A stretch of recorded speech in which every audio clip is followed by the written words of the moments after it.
நம்ம WhatsApp channel நீங்கள் follow பண்ணலன்னா கீழே டிஸ்கிரிப்ஷன் பாக்ஸில் நம்ம வாட்ஸ்அப் சேனலோட லிங்க் இருக்குது. அதை கிளிக் பண்ணி நம்மளை ஃபாலோ பண்ணுங்கள் நிகழ்நேர அப்டேட்களுக்கு.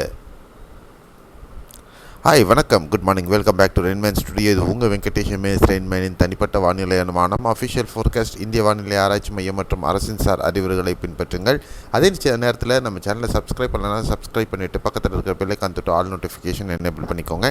ஏன் சப்ஸ்கிரைப் பண்ணணும் அப்படின்னா, வரக்கூடிய ஆகஸ்ட் 1 முதல் அடிக்கடி உங்களுக்கு நேரலை நம்ம சப்ஸ்கிரைபர்களுக்கு மட்டும்தான் கொடுக்க போகிறேன்.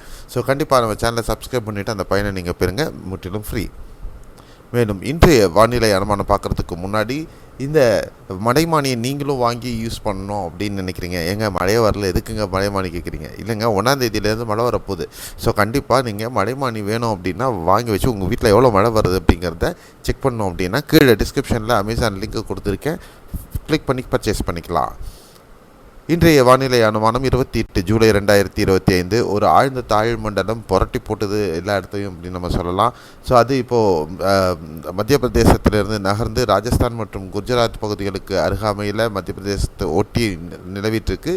வலு குறைந்து ஒரு தாழ்வு பகுதியாக மாறி வருகிறது.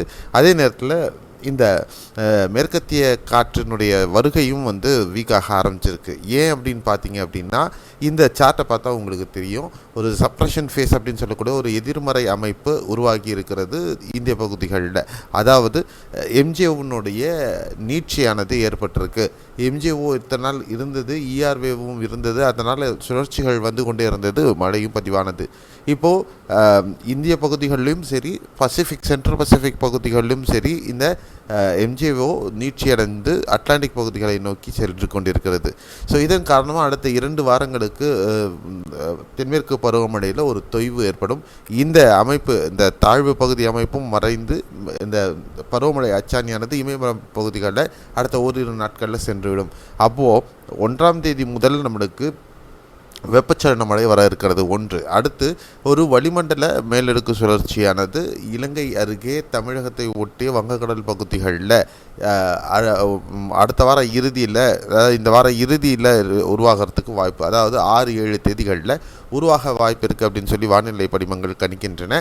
இதன் காரணமாகவும் 1 தொடங்க இருக்கக்கூடிய வெப்பச்சலன மழையானது தொடர்ந்து இருப்பதற்கு வாய்ப்புகள் இருக்கிறது. அடுத்த 2 முதல் 3 வாரங்களுக்கு தமிழகத்தில் பரவலாக பல பகுதிகளில் மிதமானது முதல் கனமழை பதிவாக இருக்கிறது அப்படிங்கிறதையும் நம்ம கவனத்தில் கொள்ளணும்.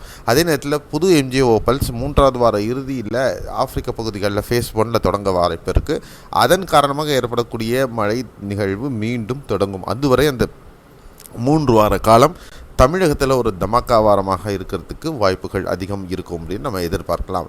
அடுத்து 24 மணி நேரத்திற்கு மழைக்கான வாய்ப்புகள் பொறுத்தவரையிலும் கிட்டத்தட்ட 3 மாதங்களுக்கு பிறகாக கேரளாவில் ஒரு கலர் கம்மியாக கொடுக்கக்கூடிய நிகழ்வு, அதாவது இடுக்கி, பத்தனம்திட்டா, கோழிக்கோடு, கண்ணூர், காசர்கோடு மாவட்டங்களில் மட்டும்தான் மிதமானது முதல் ஒரு சில பகுதிகளில் கனமழை, மற்ற ஏனைய பகுதிகளில் லேசான மழைக்கு மட்டுமே வாய்ப்புகள் இருக்கும். கர்நாடகாவில் நீர்பிடிப்பு பகுதிகளில் கொடகு மாவட்டத்திலும் சரி, அசன்லையும் சரி இன்று மிதமான மழை பதிவாகும். மற்ற ஏனைய பகுதிகள் உடுப்பி, தக்ஷிண கன்னடா, ஷிமோகா, சிக்மகளூரு, உடுப்பி ஆகிய பகுதிகள், கோவா மாநிலத்திலையும் லேசானது முதல் மிதமான மழை பரவலாக இருப்பதற்கு வாய்ப்பு. மற்ற ஏனைய பகுதிகளில் லேசான மழை ஒரு சில பகுதிகளில் மட்டுமே இருக்கிறதுக்கான வாய்ப்புகள் இருக்கும் அப்படின்னு நம்ம எதிர்பார்க்கலாம். அடுத்து தமிழகத்தில் நீலகிரி மற்றும் வால்பாறை மாவட்டங்களில் மிதமான மழைக்கான வாய்ப்பு. கன்னியாகுமரி, திருநெல்வேலி, தென்காசி, தேனி, மதுரை, சிவகங்கை, புதுக்கோட்டை, தஞ்சை, திருவாரூர் மற்றும் நாகை மாவட்டத்தில் ஒரு சில பகுதிகளில் லேசான மழை.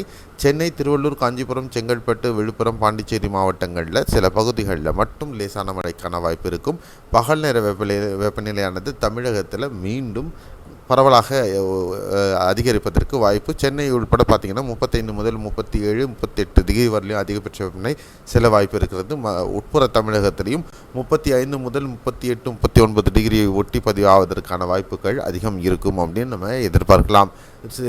அடுத்த ஓரிரு நாட்களுக்கு பிறகாக வெப்பச்சலன மழையும் வர இருக்குது அப்படிங்கிறது நீங்கள் மிக முக்கியமாக கவனிக்கணும். ஸோ இந்த மாதிரியான விவரங்களுடன் கூடிய தொகுப்பு உங்களுக்கு தொடர்ந்து கிடைக்கணும்னா நம்ம சேனலை சப்ஸ்கிரைப் பண்ணிவிட்டு பக்கத்தில் இருக்கிற பெல்லைக்கான் தொட்டு ஆல் நோட்டிஃபிகேஷன் எனேபிள் பண்ணிக்கோங்க. வீடியோவை லைக் பண்ணிவிட்டு நண்பர்கள் உறவினர்களுக்கு வாட்ஸ்அப்பில் ஷேர் பண்ணிடுங்க. மீண்டும் 1 முதல் நேரலை இருக்கிறது, கண்டிப்பாக மிஸ் பண்ணாமல் சப்ஸ்கிரைப் பண்ணிடுங்க. Bye, see you, have a nice day.